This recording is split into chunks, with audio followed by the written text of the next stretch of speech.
I meet God of Abraham, Isaac, and Jacob. On the 2nd of August next month, on the men at God Palace Way, Nakim Palace Hall, opposite Kilimanjaro, after Community Hall.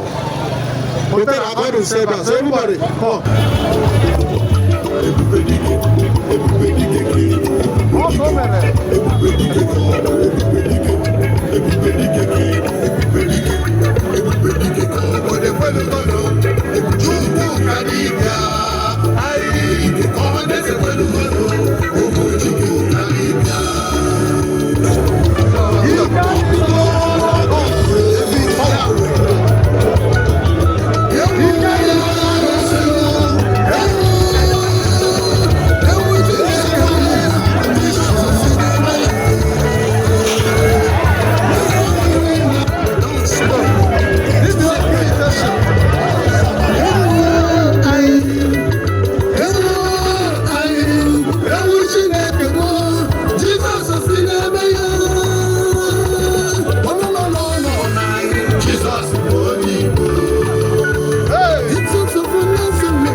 Bible says those who know their God shall be strong and do exploit. Do you know your God? Those who know their God shall be strong and do exploit. They might be in effort. In effort, 1 minute now, where to go? King of all of them, I'm going to do.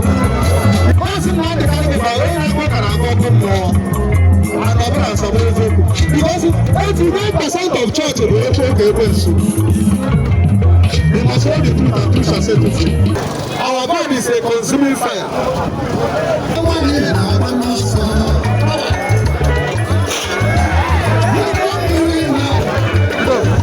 This is not Christian now.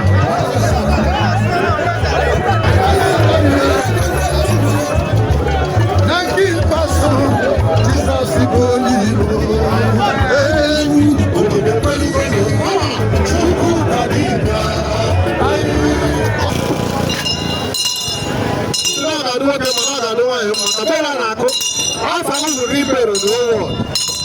The world will celebrate you. Celebration.